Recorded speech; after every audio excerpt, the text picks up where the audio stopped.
Hello, welcome to the Rezzed developer sessions. Thank you all so much for coming along for the penultimate session of the day. We've got a really special one for you here today. It's a game I'm really looking forward to. And so without further ado, I'm going to hand you over to Mark Foster and David Fenn, who are going to show you Titan Souls. Just before I hand you over to them, we will have time for some Q&As at the end. So get thinking of some questions and we'll be able to get them answered for you at the end of the session. So yeah, please give it up for Titan Souls.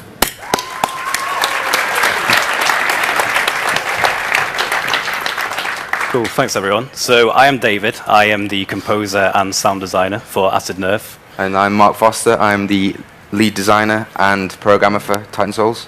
Cool, yeah, and we are 2/3 of the team. We have an artist as well who isn't here because he's having fun, traveling the world. Yeah. As soon as we finished, he just left. So that's good. We're just going to talk about the origins of our company and some of the design choices that we've put into the game. So first of all, our backgrounds.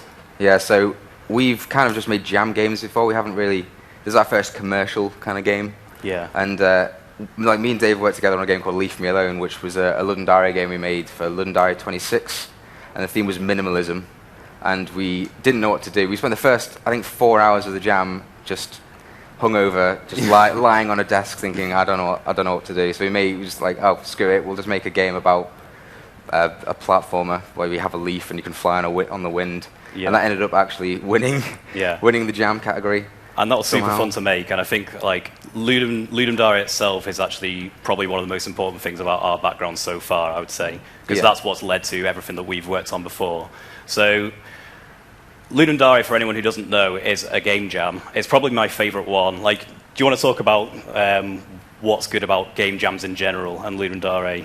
Just like game jams, if anyone doesn't know what a jam is, you have a set amount of time, maybe like a day or 2 days or something, and you just make a game. You forget any of the proper ways to do anything, and you just hammer something out and get it done. And you can try new ideas and do wild things. And we love doing those because it's a break from like slogging away doing like a long game. And at the end of it, you have a complete product that you can actually play through, and you can share with other people. And Ludendare is pretty good for like getting feedback on stuff because you make something 2 or 3 days, send it out, and people that make games at the same time, like thousands of people over the world, like do it at the same time. Yeah, it has a really cool system as well because to have your game appear in voting, you have to vote on other games. So it means that loads of people will give you feedback, and it's got a good community because of that reason. And one cool thing about Titan Souls is that we actually, before the jam, we collaborated with Andrew Gleason, our artist, who we actually met through other Ludendare games, which is really cool. And so the jam which eventually led to Titan Souls was December 2013 with the theme You Only Get One. And before we started working on this jam, we already had in mind this idea we were going to work on a game that's a bit like Shadow of the Colossus. Which was a ridiculous idea, probably. Yeah, in 3 days, let's remake Shadow of the Colossus. That's a great plan.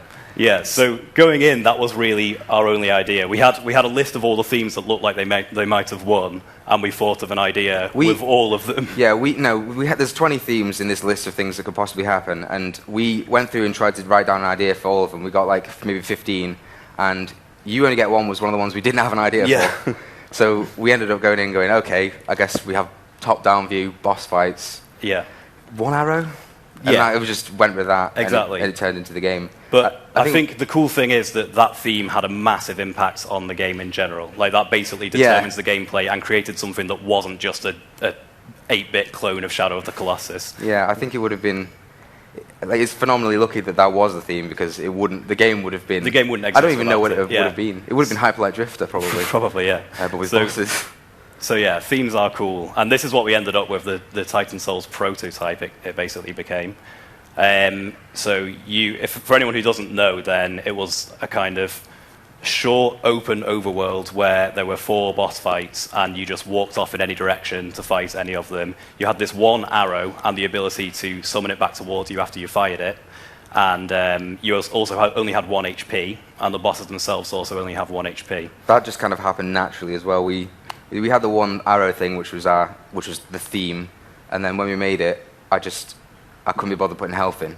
So you got hit, you die. I didn't know that. I was like, oh, that works. It's 1 HP, that'll do. Yeah, it fits the works. theme. And then I did the same thing for the bosses as well. Yeah. But that kind of gave rise to this weird system that I was kind of intrigued that no one had thought of it before as well. That you just like a boss with 1 HP, because its health exists, but its health, instead of being in a bar or a number, is like its attacks, its like defenses and things like that. Yeah, it has its defense is its ability to defend itself from attacks, not a defense number, Not which a means number, attacks yeah, do yeah. less damage. Yeah. That kind of thing. It was also pretty polished for a jam game. Yeah, I think that's the reason it won. Yeah, it's a 'cause weird thing. Like, it's the same. Leave Me Alone. Yeah. It's kind of just a generic platformer game. Yeah. But because we spent a lot of time, like obviously you were focused on the music and stuff, and Yeah, that's really nice music, and it was just like quite well polished.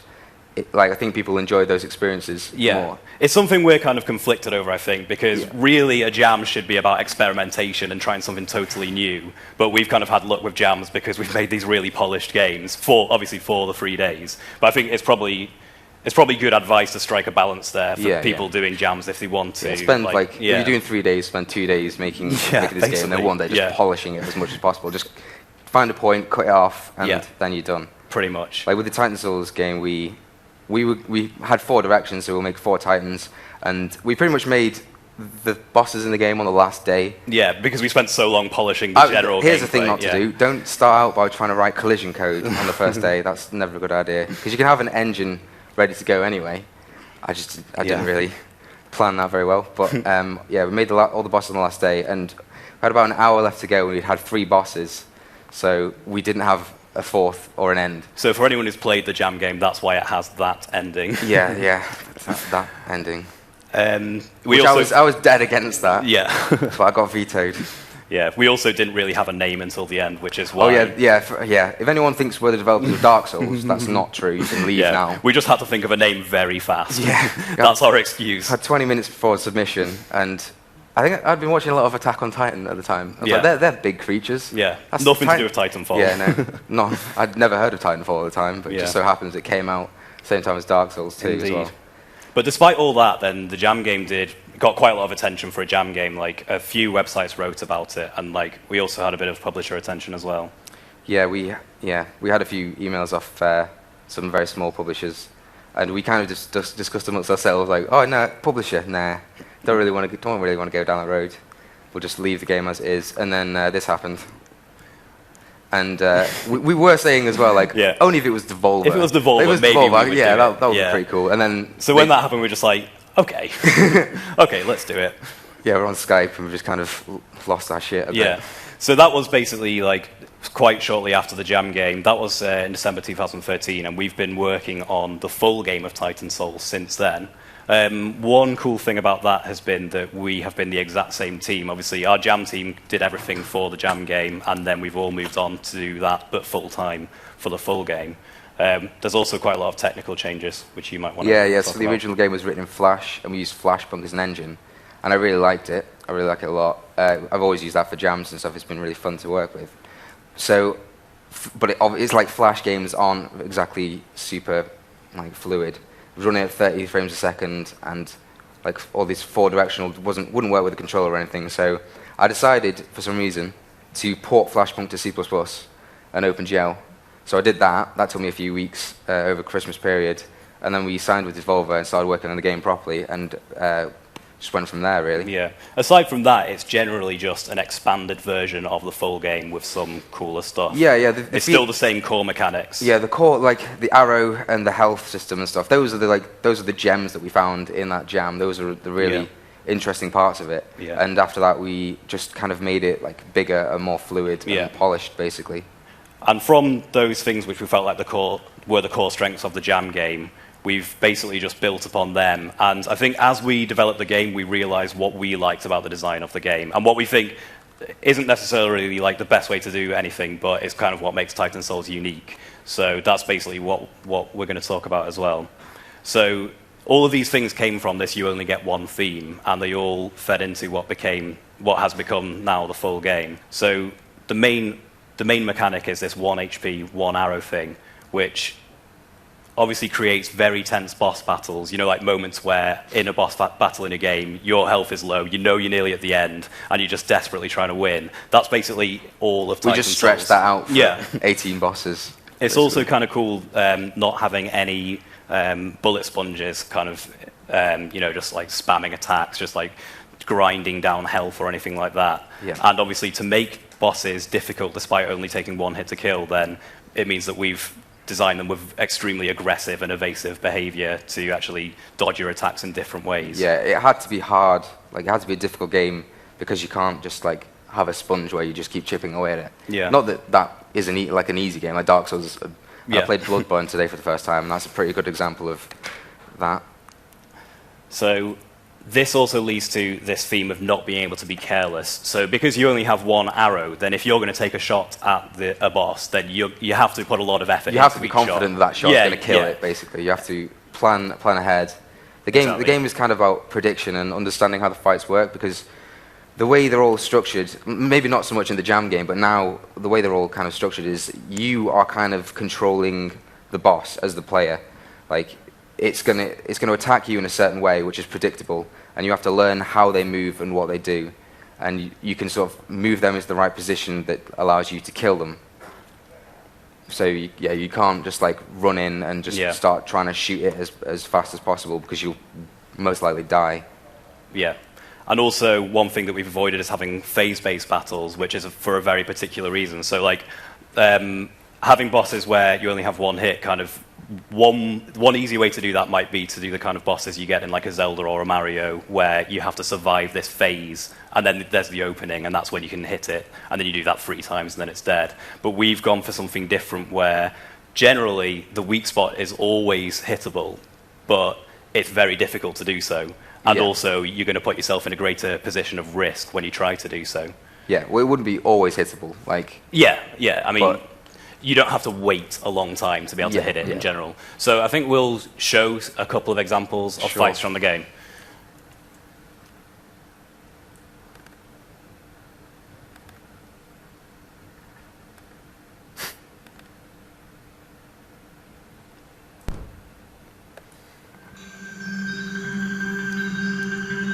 So we'll probably talk over it a bit as well. Thank you.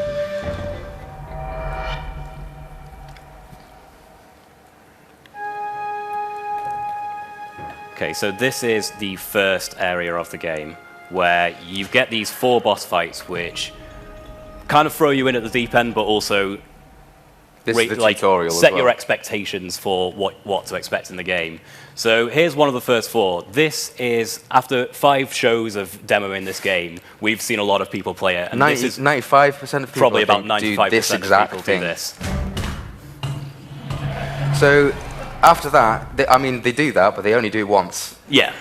So that teaches you to stand far away. You've got a long-range weapon. You probably want to stay as far away as possible. And that basically, in the way that we've intended the game to be played, in the way that we've designed it to provoke, then that teaches you that your first priority when entering a boss battle is to keep your distance. Yeah. And as you can probably see, once you start doing that, then you're not necessarily going to struggle to stay alive, I think, as long as you try. If you spend your time in the fight trying to work out how to survive and prioritize that above everything else, then it's not as brutally hard as people make out to do that, at least. It's because people run in and just shit themselves and go, oh, I've got to kill it.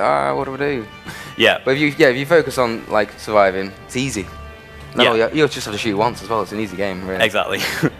But okay. Was that intentional? That wasn't intentional, but that can happen.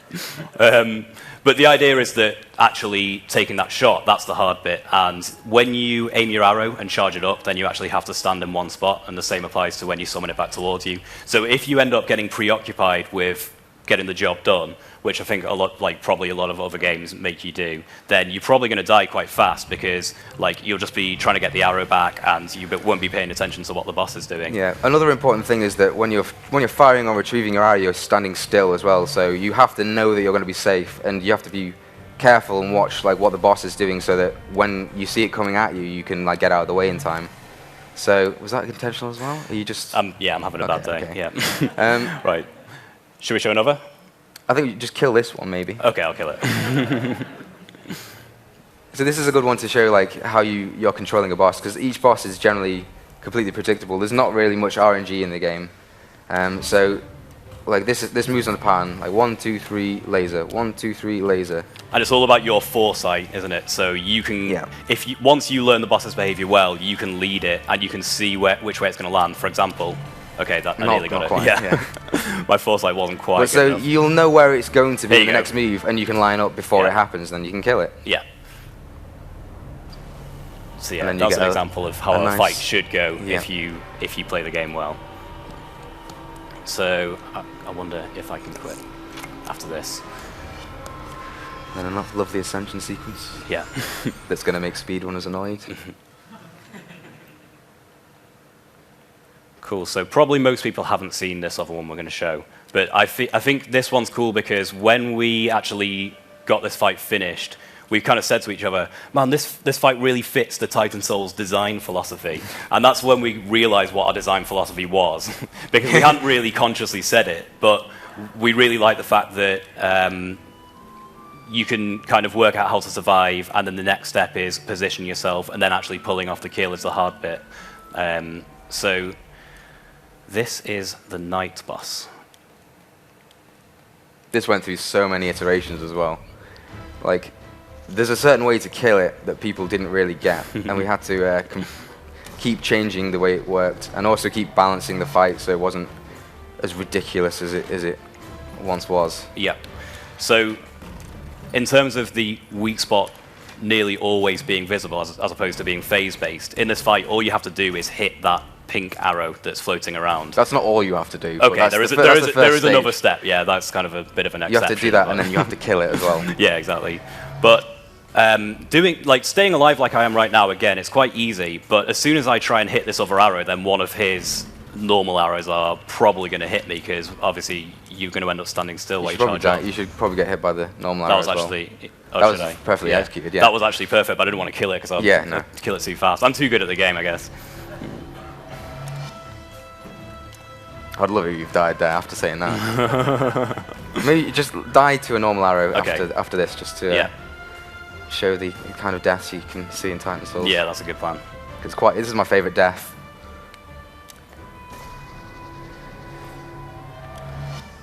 So this is what would happen if you become preoccupied with the kill. It's pretty brutal, that one. Yeah. So yeah, that's about it really in terms of what we were going to talk about. But I'll show you this little flowchart I put together to summarize what we've been talking about. So there's this kind of battle flow, which I see as the steps. Even though the battle is really just a case of surviving with your 1 hit point and killing a boss who has one HP with your 1 arrow, there's like this flow and a progression to a battle, and it increases in risk and tension as you get towards the end of the battle. The point of execution of the kill is usually you're always in danger. That was the important thing that we had to try doing. So with the I don't know how many people have played it, but the statue. I mean, you could have probably carried on playing it really, but the statue one that we call the Colossus has 2 fists that come down at you constantly, and the way it works is it's one from the Jam game, which was on a timer, so it was it would throw a few rocks at you and then it would switch every 3 goes. And we've made it so that you control the fight, as I was saying earlier. So it would defend itself with 1 hand and try and hit you with the other one. But if you move to the other side of the room, it will switch hands so it can actually reach you. And in the switch, that's the point of vulnerability. But while it's switching, it's going to hit you immediately. So you're going to have to predict when it's going to happen by understanding the fight. Line yourself up when you've rolled onto the other side of the map, and then take the shot as this fist is coming at you. And most of the time, you'll kill it with this thing about to crush you as well. So it's all about. So the kill is at the point of the most risk and danger. Yeah, and that's basically. Yeah, and pretty much all of the fights are like that as well. Yeah. You will always be in danger at the moment of the kill. Yeah. Cool. Not the rest of the time you won't be in danger. But and that's basically everything. Okay. So I hope that was somewhat interesting to someone. Yeah, that was absolutely fascinating. Thank you so much. We do have time for some questions if anybody has any. There is a microphone just standing over there. Yeah, there's a microphone just there, which is just coming forward. So if you have any questions, please present yourself and fire away. I might start off. Did you have any trouble with getting the Souls? You got the Souls name. Did Namco Bandai come knocking at any point and say? No, no one's had. We did discuss whether or not that was going to be a problem, but then we thought, well, actually, Sony own Demon Souls and Namco Bandai own Dark Souls. So I don't know if any of them have any right to. We are aware that Titan Souls is also, isn't there a game great name? Yeah, but we didn't think it was going to turn into a full game at any point until we were halfway through. Then we went, actually, should we change the name? We're a bit late now. Yeah, a little bit late. Also, I'm pretty sure there's a game from like 10 years ago called Blazing Souls or something like that. And it's not really. That's not really any different. It's a free for all when it comes to Souls. Yeah. We've got a question here. Hi there. One of the things about boss battles is they can often, if a badly designed boss battle can often ruin an entire game. And there have been many great games that have been reduced in a lot of people's estimations by a terribly designed boss battle. So how have you tried to ensure that boss never feels cheap or unfair in this game? Because obviously it's much more of a risk to your game than it would be to any other game. Yeah, definitely. Probably the answer is loads of playtesting. Yeah. Yeah, that's like probably the most important thing about getting these bosses like fair and balanced. Yeah, whenever I make them, as the three of us will always like be iterating on them, and we're always brutally honest with our feedback anyway. So the way we'd kind of like develop them is I'd come up with an idea and make a boss, a prototype, send it to those guys, then they'd tell me it's ridiculously hard. We'd be like, what are you thinking? Yeah. and now that's called New Game Plus in the game as well. Yeah. So, yeah, they tell me that it was stupidly hard or unfair, or they'd say, like, the hitboxes feel wrong because they're slightly off or whatever. And then I'd go away and change them. And we just keep doing that until we got to a point where we thought it was like pretty solid. Yeah. Then we'd take it to a show and realize we're wrong, and it was terrible. Yeah. And we always wanted to get to that point where if we tried, we could stay alive in the boss. Like that's an important thing. But then obviously struggle to kill it. It has to be. I think the kind of philosophy was it has to be relatively easy to survive, but hard to kill. Yeah. And that was like burned down to the simplest point, basically. So we took it to, like, our first show was E3, which is pretty weird. But we got a lot of good feedback there. We showed like the first 4 Titans over and over and over again, and we went away and tweaked the like numbers behind it every day as it was happening. And we struck a pretty fine balance. And we kind of used that as a metric to use for the rest of the game. So we learned a lot in that experience with those first 4. We took that away, and we kind of normalized everything against those ones. And then we, again, took it away, showed friends, got people to play it, as many people as possible. Devolver, playtested a lot, the ones that could, because I don't actually think anyone from Devolver has beaten the game yet. Yeah, they don't know what happens at the end. Yeah.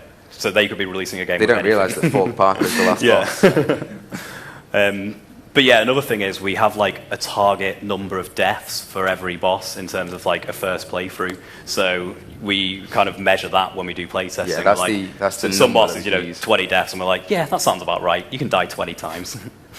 Yeah, that's why it really.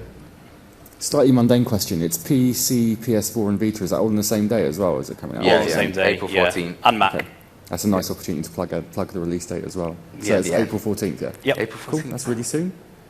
Pretty soon, yeah. Cool. If there's no more questions, I think we'll wrap up there. Thank you so much for your time. It's amazing to see it. I can't wait to finally play it in a few weeks' time. And thank you all for coming. Thanks very much.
you, old man. It's time for Friendship Club!